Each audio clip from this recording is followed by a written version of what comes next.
ছোট্ট একটু কথা, এই দুইটা আয়াতের তর্জমা শুনাইতে চাই। আমাদের সামনে কোরবানি, এই কোরবানির একটু ফজিলত আপনাদের কাছে শুধু বলেই আমি কথা শেষ করব। দুইটা আয়াত 17 নম্বর পারা 22 নম্বর সূরা, সূরা হজ্জের 36-37 নম্বর আয়াত। কোরবানির বৈশিষ্ট্য কি কি এই আমি শুধু একটু বলি আপনাদের কাছে, তাইলে ইনশাআল্লাহ কথা শেষ। আল্লাহ তাআলা বলেন, ওয়াল বুদনা জাআলনাহা লাকুম মিন শাআইরিল্লাহ। এর 1 নম্বর বৈশিষ্ট্য। কোরবানির প্রথম বৈশিষ্ট্য, আল্লাহ বলেন কোরবানির জন্য নির্ধারিত প্রাণী, সাথে সাথে আমি আল্লাহ এটাকে আমার নিদর্শন বানায় ফেলি। বান্দা যখন সিদ্ধান্ত নেয় এটা আমি কোরবানি করব, আল্লাহ বলেন সাথে সাথে ওই প্রাণীটাকে আমি আল্লাহ বলে দেই যে এটা আমার। ওয়াল বুদনা জাআলনাহা লাকুম মিন শাআইরিল্লাহ। কোরবানির জন্য নির্ধারিত প্রাণী আমি আল্লাহ তোমাদের জন্য বানিয়ে ফেলি আমার নিদর্শন। কিতাবুল্লাহ মানে আল্লাহর কোরআন, এটা শাআইরুল্লাহ আল্লাহর নিদর্শন। রাসূলুল্লাহ আল্লাহর নবী সাল্লাল্লাহু আলাইহি ওয়াসাল্লাম, তিনি শাআইরুল্লাহ আল্লাহর নিদর্শন। বাইতুল্লাহ আল্লাহর ঘর মসজিদ সমূহ, এগুলো সব শাআইরুল্লাহ আল্লাহর নিদর্শন। আহলুল্লাহ আল্লাহর প্রিয় বান্দাগণ, এরা সব শাআইরুল্লাহ আল্লাহর নিদর্শন। আল্লাহ বলেন মসজিদ যেমন আমার নিদর্শন, কোরআন যেমন আমার নিদর্শন, আমার রাসূল যেমন আমার নিদর্শন, আমার নেককার বান্দাগণ যেমন আমার নিদর্শন, কোরবানির প্রাণীটাও আমি আল্লাহর নিদর্শন। ওয়াল বুদনা জাআলনাহা লাকুম মিন শাআইরিল্লাহ, এটা আমার নিদর্শন। আর আল্লাহ বলেন ওমান ইউআযযিম শাআইরাল্লাহি ফাইন্নাহা মিন তাকওয়াল কুলুব। আল্লাহ বলেন আমার নিদর্শনকে যে সম্মান করবে, আমি বললাম আমি তার দিলের মধ্যে তাকওয়া দিয়ে দেব। হ্যাঁ, এজন্য কোরবানির প্রাণীকে, কোরবানিটাকে যে সম্মান করবে, যে না এটা ইবাদত, এটা দরকার, এটা যথাসম্ভব করা উচিত, এনে ফাঁকি না দেওয়া, খামখেয়ালি না করা, এটা ওয়াজিব। কোরবানি ওয়াজিব না নফল? ওয়াজিব নিয়ে খামখেয়ালি করতে নাই। ঠিক ফ্যামিলিতে যতজন কামাই করে, রোজগার করে, সবার খোঁজ খবর নেওয়া উচিত। যতজনের উপরে কোরবানি ওয়াজিব, প্রত্যেকের কোরবানি আদায় করা উচিত। আমাদের সমাজে খামখেয়ালি করে, কোরবানি করে, কোরবানি আঙ্গ বাইত কোরবানি হয়েছে, না না কাকু আপনার বাইত কোরবানি হয়েছিল, ইয়ে কথা না, কথা হইল যতজনের উপরে কোরবানি ওয়াজিব হয়েছে অতজনের কোরবানি আদায় হয়েছে কিনা এটা কথা বোঝেন নাই, ওইটা হলো দেখার বিষয়। কোরবানির ঈদের দিন যার কাছে তার মৌলিক প্রয়োজন ছাড়া 52.5 বড়ি রূপার যা দাম, 84,000 টাকা, 1600 টাকা বড়ি, আমি জিগাইছি টাকা, আরো কমও আছে কোথাও, 84,000 টাকা যার মৌলিক প্রয়োজন, খরচ, ওষুধপত্র, কাগজ কলম, বই খাতা, তেল সাবান, বাজার সদাই, গ্যাস বিদ্যুৎ পানির বিল ইত্যাদি, মনে করেন এটি হলো সংসারের মূল খরচ, ঠিক কিনা বলেন?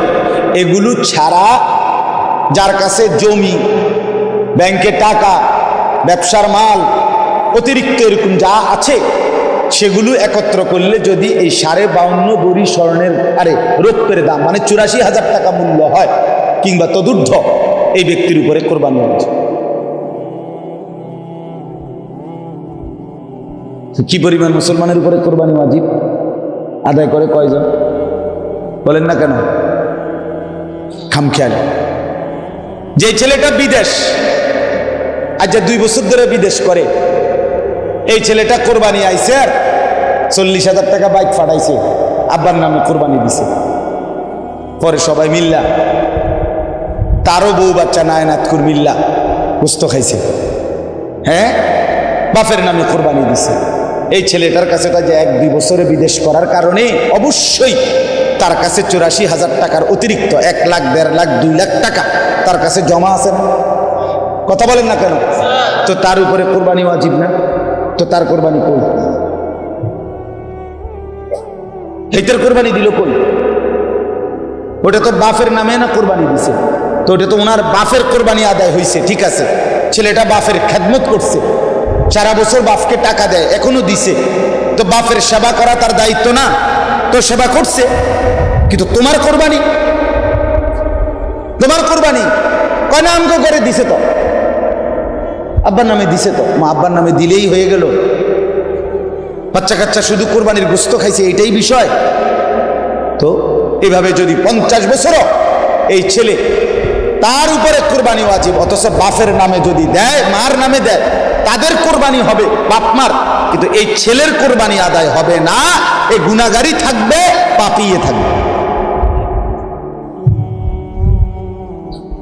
যে ঘরে 3 ফুট বিদেশ, এই ঘরে কোরবানি একজনের নামে হবে কেন?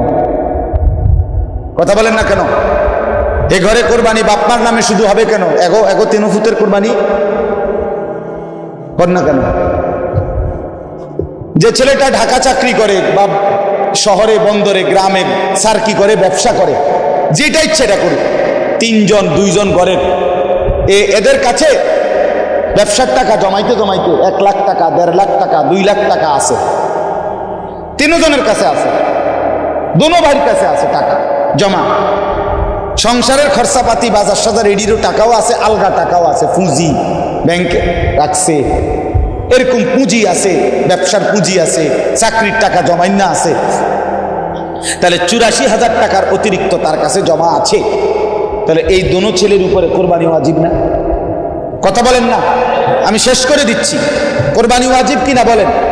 তো তাহলে এই 2 ছেলের উপরেই তো কোরবানি ওয়াজিব। 3 ফুটের উপরে কোরবানি ওয়াজিব। এই দোকানদার ফুট 3,000 উপরে কোরবানি ওয়াজিব। ব্যবসা করে যে 3 জন, ঢাকা শহরে চাকরি করে যে মিলে, ফ্যাক্টরিতে, গার্মেন্টসে টাকা জমাই রাখছে আলগা, এদের উপরে কোরবানি ওয়াজিব। এরা করে কি, 2 জনে 3 জনে মিল্লা 10,000 15,000 কইরা মিলাইয়া টাকা 40,000 বাপের হাতে তুলে, আব্বা আমি মুরব্বী মানুষ, আব্বার নামে কোরবানি দিতে আছে, আবারা বয়স হইয়া গেছে, আবারা যে কোনো সময় মরে যাবে, আবারা যে কোনো সময় মরে যাবে, মানে কি এই 2-1 দিনের ভিতরে নাকি? তো এবারে যদি আরো 20 বছর না মরে, কথার কথা, ওরা না মরতে মরতে যদি একটা বুঝ হয়ে যায়, তখন কি হবে? তো এটা কোনো কথা হইল? তো কোরবানি ওয়াজিব হইল তোমাদের 3 জনের উপরে, 2 জনের উপরে, তো তোমগো কোরবানি করো। বাপমার নামে কোরবানি দিলে ছেলের কোরবানি আদায় হয়? বাবে লুঙ্গি ফিনলে পুতের লুঙ্গি পরা হয়? বাবে জামা পরলে পুতের জামা পরা হয়?